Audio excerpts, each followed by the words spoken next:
Warahmatullahi wabarakatuh. Oke, baiklah.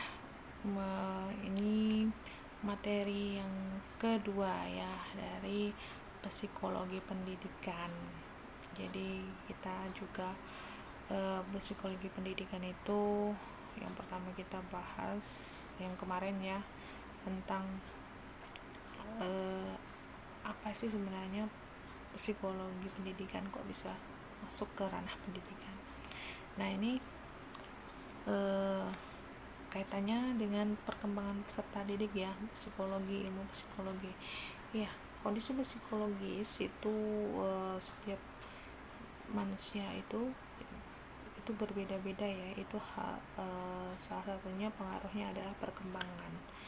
Jadi ada siswa yang berkembangnya relatif cepat, ada yang berkembangnya itu relatif lambat ya secara psikologisnya. Kan pernah melihat tuh anak SD yang perkembangan kepribadiannya, psikologisnya itu cepat. Itu bisa kita lihat dari bagaimana dia bicara, bagaimana dia berpenampilan, berperilaku ya. Nah itu perkembangan yang bisa kita lihat dia itu cepat atau lambat. Kalau dia dilihat dari pergaulan, kalau dia relatif cepat, dia bergaulnya kepada orang yang umurnya lebih di atas dia. Nah kalau siswa yang cenderung bergaulnya itu kepada misalnya kelas 6 tapi dia senang main sama anak kelas 1, nah itu kepribadiannya itu berkembangnya itu lambat ya, dan perilakunya pasti juga lambat berkembangnya karena dia mengikuti yang adik-adik tadi ya, adik-adik tadi. Sebenarnya itu bukan menjadi masalah yang luar biasa ya, ada negatif dan positifnya. Kalau negatifnya ya dia pengennya seperti anak kecil, terus dianggap seperti anak kecil terus gitu. Kalau positifnya dia agak rentan susah untuk terpengaruh pergaulan yang negatif ya, karena dia lebih senang bermain dengan anak-anak gitu. Oke, kita membahas tentang apa itu perkembangan ya, perkembangan. Nah, sebenarnya perkembangan sama pertumbuhan itu berbeda ya. Beda nggak sih? Tumbuh sama berkembang itu adalah kedua kata yang berbeda makna, walaupun sekilas itu seperti nampaknya sama gitu. Nah kalau pertumbuhan itu adalah suatu proses perubahan secara kuantitatif itu bisa dihitung pada aspek-aspek psikis maupun fisik maupun psikis ya, mengarah pada kondisi yang lebih matang. Nah, pertumbuhan itu bisa dihitung, misalnya pertumbuhan berat badan, pertumbuhan tinggi badan itu bisa dihitung. Terus apalagi pertumbuhan yang bisa dihitung biasanya meliputi fisik ya. Terus perkembangan adalah proses perubahan secara kualitatif pada aspek-aspek fisik maupun psikis, mengarah pada kondisi yang lebih matang. Nah kalau kualitatif itu tidak bisa dihitung ya, hanya bisa dijabarkan, dijelaskan, dideskripsikan, digambarkan gitu. Jadi perkembangan itu tidak bisa diukur dengan angka ya, hanya bisa kita lihat, digambarkan, diceritakan. Nah ini perkembangan itu terjadi sepanjang kehidupan manusia lifespan ya. Ada buku ya, bukunya Santrok, itu judulnya lifespan, itu psikologi perkembangan ya. Jadi perkembangan itu perubahan fisik atau psikis secara kualitatif ataupun kuantitatif ke arah yang lebih matang. Oke, di sini kita lihat nih ruang lingkup pembahasan perkembangan peserta didik nih, dari masa konsepsi, masa dalam kandungan, terus masa bayi, setelah lahiran itu ada masa bayi, masa kanak-kanak, masa anak, masa remaja. Nah, masa bayi itu batita, biasanya untuk pendidikan untuk perkembangan peserta didik untuk usia PAUD ya. PAUD-nya itu PAUD A atau tempat seperti kelas namanya tuh, kalau kelas tumbuh kembang ya, kelas tumbuh kembang itu ada itu untuk usia di bawah 4 atau 3 tahun. Terus ada masa kanak-kanak, itu biasanya untuk usia PAUD ya, usia 5 sampai 7. Nah, baru masa SD itu usia untuk kelas 1 itu sekarang 7 tahun ya. Nah, sampai usia 13 tahun biasanya, 7 sampai 13 kalau menurut peraturan undang-undang sekarang. Baru masuk masa ke SMP, SMA itu masuk dalam masa remaja. Nah, untuk mahasiswa tuh remaja akhir sudah, jadi jangan merasa muda terus ya, merasa remaja terus, jangan alay terus, karena sudah masuk ke dewasa, fase perkembangan dewasa. Jadi harus berpikir lebih matang, lebih kritis untuk mahasiswa ini. Next ini perkembangan itu berlangsung sampai mati, mencakup aspek yang sangat luas ya. Itu ada, kita lihat dari aspek peristiwa belajar, pengalaman dan kematangan. Ini adalah perubahan yang relatif permanen dalam hidup seseorang. Ini mempengaruhi ya, peristiwa belajar, pengalaman dan kematangan itu perubahannya relatif permanen dalam kehidupan seseorang. Ini terdapat perbedaan kecepatan baik intra maupun interindividual ya. Perkembangan perubahannya itu relatif berbeda dari setiap orang ya.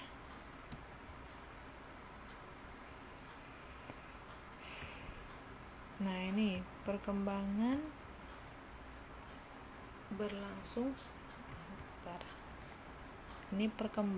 berlangsung secara bertahap, beratur, dan kontinu. Nah, kalau bertahap itu berjalan sedikit demi sedikit, tidak secara tiba-tiba atau spontanitas itu enggak. Dia sedikit demi sedikit itu pasti berubah. Terus perkembangan berlangsung secara teratur, itu ada yang perkembangannya itu teratur ya, itu mengikuti pola perkembangan, dan itu berlaku umum untuk semuanya. Pola perkembangan itu seperti tadi, perilaku kanak-kanak itu berbeda dengan perilaku anak-anak gitu. Ada yang perkembangannya cepat, dia pada anak SD itu hanya berlangsung selama 3 tahun, kan harusnya 6 tahun tuh, berlangsung 3 tahun, terus tiba-tiba remaja, ada seperti itu namanya tidak teratur. Terus ada continue, suatu tahap mendasari tahap berikutnya dan berkelanjutan. Continue itu berkelanjutan ya, tidak boleh lompat-lompat ya. Lompat-lompat itu pasti ada yang tertinggal dan aneh gitu, pasti ada yang bermasalah. Itu semuanya itu akan mempengaruhi prediksi ke depan itu seperti apa ya. Kalau bertahap itu seperti apa, kalau teratur seperti apa, tidak teratur seperti apa, itu akan memprediksi diri kita ke depannya seperti apa. Nah, ini perkembangan fisik ya. Perkembangan itu meliputi perkembangan siswa atau perkembangan peserta didik itu meliputi perkembangan fisik, kepribadian, sosial. Kalau fisik itu perubahan bentuk tubuh, fungsi tubuh, struktur tubuh itu sepanjang waktu ya, sampai tua, sampai meninggal ya. Selanjutnya itu ada perkembangan kepribadian ya. Perubahan pribadi ini terjadi seiring pertumbuhan individu ya.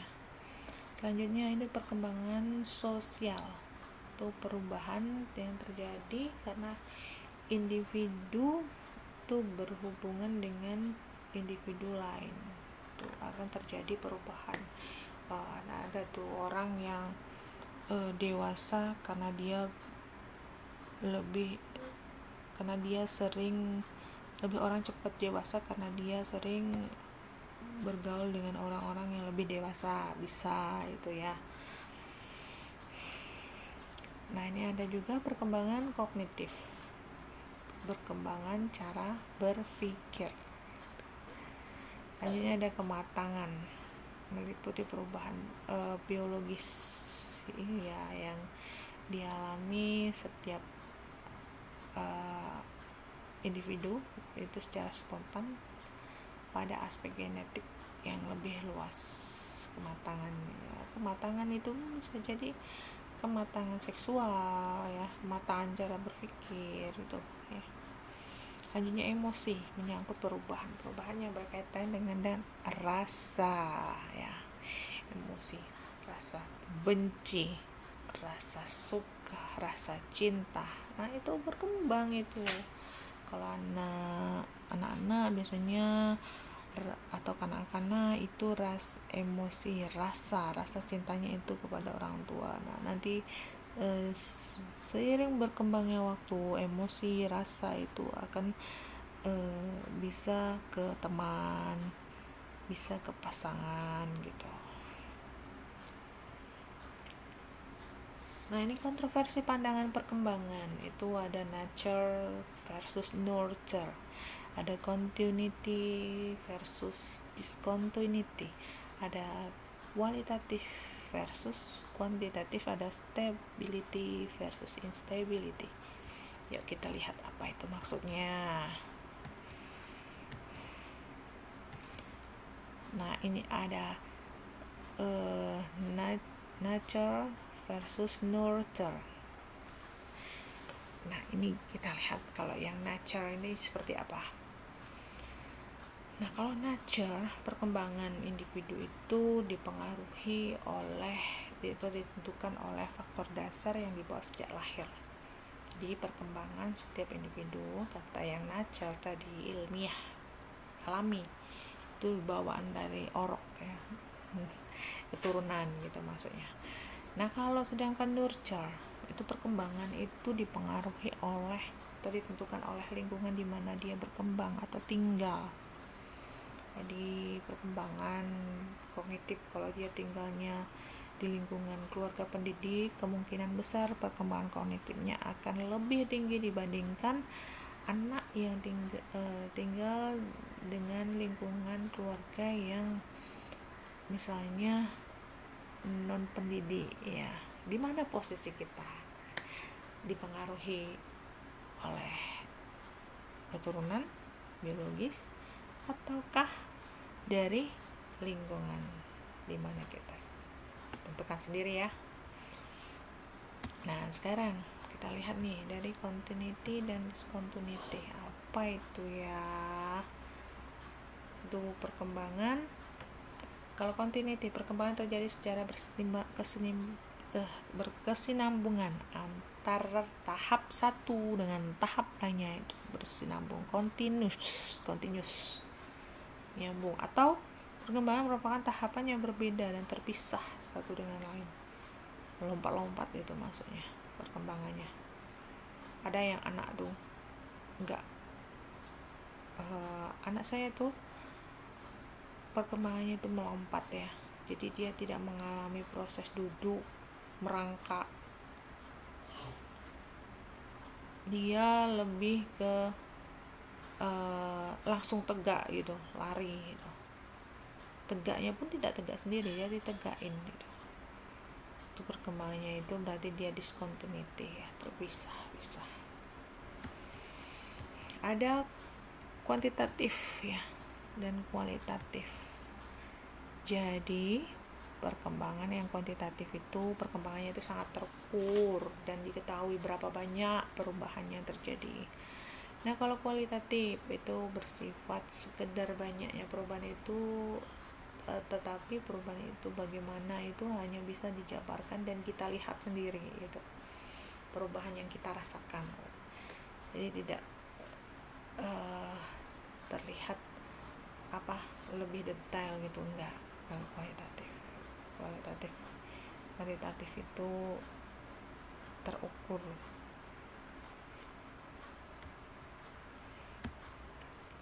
Selanjutnya, perkembangan stability versus instability. Perkembangan yang stability, perkembangan membuat kehidupan individu menjadi stabil sehingga memudahkan untuk penyesuaian diri. Ya, perkembangan membuat kehidupan menjadi stabil ya, misalnya anak yang perkembangannya itu remaja, dari anak-anak menuju remaja yang stabil, misalnya dia dengan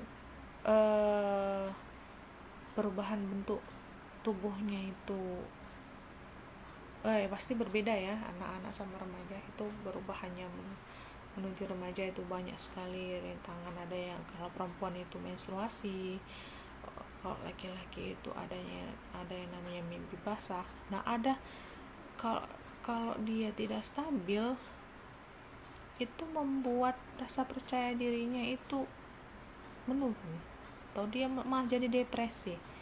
Nah, itu tidak stabil, itu namanya ya, perkembangan itu tidak membuat stabil penyesuaian diri. Misalnya yang perempuan perkembangan fisiknya misalnya lambat, ada yang temannya cepat tinggi, ada yang temannya lambat tinggi. Nah, kalau yang lambat tadi itu mungkin ada rasa-rasa minder gitu ya, jadi penyesuaian dirinya juga susah gitu, malu gitu. Teman-teman yang udah pada tinggi dia masih boncel gitu masih bogel gitu ya. Nah, selanjutnya ada prinsip perkembangan. Nah, prinsip perkembangan itu ada 6 ya. Yang pertama, perkembangan merupakan proses yang tidak pernah berhenti ya, sepanjang kehidupan tadi ya, sampai lansia. Yang kedua, semua aspek perkembangan saling mempengaruhi ya, saling mempengaruhi. Nah, yang ketiga ini warnanya itu hijau nggak kelihatan ini, ya Allah, bener saya benar-benar nggak kelihatan.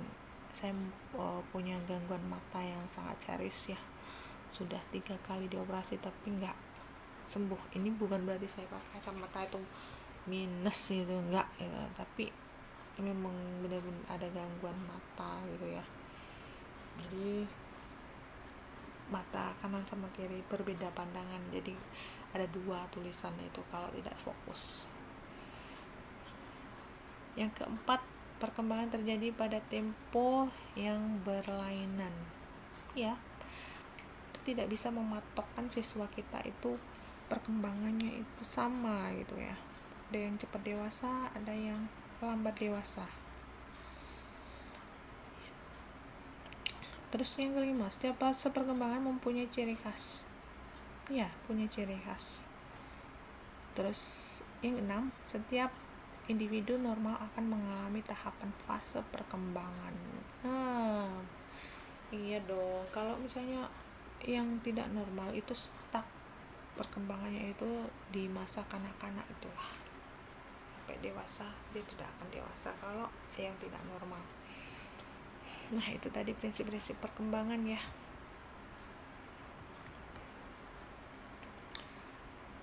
Oke, baiklah, itu tadi yang bisa saya bahas. Untuk minggu depan kita membahas materi selanjutnya ya. Saya akhiri, wassalamualaikum warahmatullahi wabarakatuh.